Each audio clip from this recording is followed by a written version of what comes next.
Religiously Speaking with Saurabh.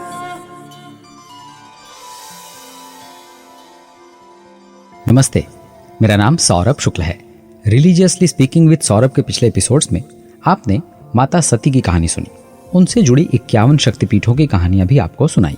Bhagwati माँ दुर्गा, जिन्हें आदि शक्ति जगत जननी जगदम्बा कहा जाता है, उनके 9 स्वरूप हैं, जिनकी पूजा और साधना नवरात्रि के 9 दिनों में विशेष रूप से की जाती है। हाँ, 9 स्वरूपों की पूजा मात्र नवरात्रि पर ही नहीं, नियमित भी की जाती है, लेकिन नवरात्रि में कुछ विशेष पूजा की जाती है जिसका संबंध सिद्धि प्राप्ति से होता है। इन 9 दुर्गा स्वरूपों को पापों की विनाशिनी कहा जाता है। प्रत्येक देवी स्वरूप के अलग अलग वाहन हैं, अस्त्र शस्त्र हैं। नवरात्रि के 9 दिनों में हम माँ दुर्गा के 9 स्वरूपों की आराधना करते हैं, अनेक प्रकार की सिद्धियां प्राप्त करते हैं। माँ दुर्गा के 9 स्वरूपों की अलग अलग कहानियां और आराधना से प्राप्त होने वाली सिद्धियां हैं। इन 9 स्वरूपों का उल्लेख दुर्गा सप्तशती में मिलता है। आपको माँ दुर्गा के 9 स्वरूपों के बारे में बतलाने जा रहा हूँ। माता सती ने अगले जन्म में शैलराज हिमालय की पुत्री के रूप में जन्म लिया। इस कारण वे शैलपुत्री के नाम से जानी गईं। पार्वती और हेमवती भी इन्हीं के नाम हैं। माँ शैलपुत्री का विवाह भी भगवान शंकर से ही हुआ था। 9 दुर्गाओं में माँ शैलपुत्री का स्थान प्रथम है। इनका महत्व और शक्तियां अनंत हैं।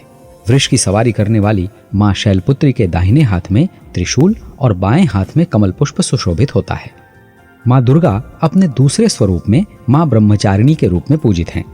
उनके नाम में उपस्थित ब्रह्म शब्द से तात्पर्य तपस्या से है।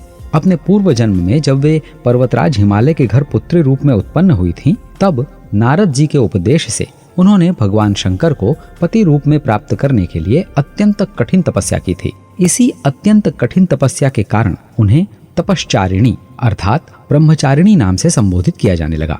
1000 वर्ष उन्होंने मात्र फल और मूल खाकर व्यतीत किए। 100 वर्षों तक मात्र शाक पर निर्वाह किया। कई दिनों तक कठिन उपवास करते हुए खुले आकाश के नीचे वर्षा और धूप के भयानक कष्टों को सहन किया।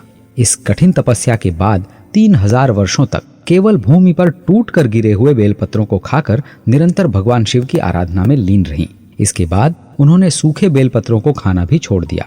कई हजार वर्षों तक वे निर्जल और निराहार तपस्या करती रहीं। पर्ण अर्थात पत्तों को भी खाना छोड़ देने के कारण उनका एक नाम अपर्णा पड़ा। कई हजार वर्षों तक ऐसी कठिन तपस्या करने के कारण माँ ब्रह्मचारिणी का वह पूर्व जन्म का शरीर एकदम क्षीण हो गया। वे अत्यंत कृशकाय हो गईं। उनकी ऐसी स्थिति देखकर उनकी माता मेना अत्यंत दुखी हो गईं। उन्होंने इस कठिन तपस्या से अलग करने के लिए माता ब्रह्मचारिणी को पुकार लगाई, ओ माँ, अरे नहीं, ओ नहीं। तब से माँ ब्रह्मचारिणी के पूर्व जन्म का एक नाम उमा पड़ गया। माँ ब्रह्मचारिणी की ऐसी कठोर तपस्या से तीनों लोकों में हाहाकार मच गया। देवता, ऋषिगण, सिद्ध महात्मा सभी ब्रह्मचारिणी देवी की इस तपस्या को अभूतपूर्व पुण्य कृत्य कहकर उनकी प्रशंसा करने लगे। फिर एक दिन पितामह ब्रह्मा जी ने आकाशवाणी के माध्यम से उन्हें संबोधित करते हुए कहा, हे देवी, आज तक किसी ने ऐसी कठोर तपस्या नहीं की। ऐसी तपस्या तुम्हारे द्वारा ही संभव थी। तुम्हारी मनोकामना अवश्य पूर्ण होगी। भगवान चंद्रमौली शिव जी तुम्हें पति रूप में प्राप्त होंगे। अब तुम तपस्या से विरत होकर लौट जाओ। माँ दुर्गा का द्वितीय स्वरूप माँ ब्रह्मचारिणी का अर्थ है तपस्या का आचरण करने वाली। ब्रह्मचारिणी देवी का स्वरूप पूर्ण ज्योतिर्मय और अत्यंत भव्य है। उनके दाहिने हाथ में जपमाला और बाएं हाथ में कमंडलू रहता है। माँ दुर्गा का यह दूसरा स्वरूप भक्तों को अनंत फल प्रदान करने वाला है। माँ ब्रह्मचारिणी की उपासना से उपासक में तप, त्याग, वैराग्य, सदाचार और संयम में वृद्धि होती है। अच्छा, माँ दुर्गा के 9 स्वरूपों के नाम तो आप जानते ही है ना? चलिए बता देता हूँ। प्रथम शैलपुत्री, द्वितीय ब्रह्मचारिणी, इन 2 स्वरूपों की बात अभी आपसे की। तृतीय चंद्रघंटा, चतुर्थ कूष्मांडा, पंचम स्कंद माता, षष्ठम कात्यायनी, सप्तम कालरात्रि, अष्टम महागौरी और नवम सिद्धिदात्री।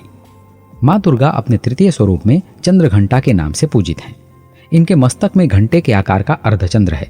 इसी कारण इनका नाम चंद्रघंटा पड़ा है। इनके शरीर का रंग स्वर्ण के समान चमकीला है। इनके 10 हाथ हैं। 10 हाथों में खड्ग आदि शस्त्र और बाण आदि अस्त्र हैं। इनका वाहन सिंह है। माँ चंद्रघंटा की मुद्रा युद्ध के लिए उद्यत रहने की रहती है। इनकी घंटे जैसी भयानक चंड ध्वनि से दैत्य, दानव, राक्षस सदैव भयभीत रहते हैं। नवरात्र के तृतीय दिन माँ चंद्रघंटा की उपासना अत्यंत महत्वपूर्ण बतलाई गई है। इनकी कृपा से समस्त पाप और बाधाएं नष्ट हो जाती हैं। इनकी मुद्रा, जैसा कि भी बताया, सदैव युद्ध के लिए तैयार रहने की होती है। इसीलिए कहा जाता है कि ये भक्तों के कष्ट का निवारण अत्यंत शीघ्रता से कर देती हैं। इनका वाहन सिंह है। अतः इनका उपासक सिंह की तरह पराक्रमी और निर्भय हो जाता है।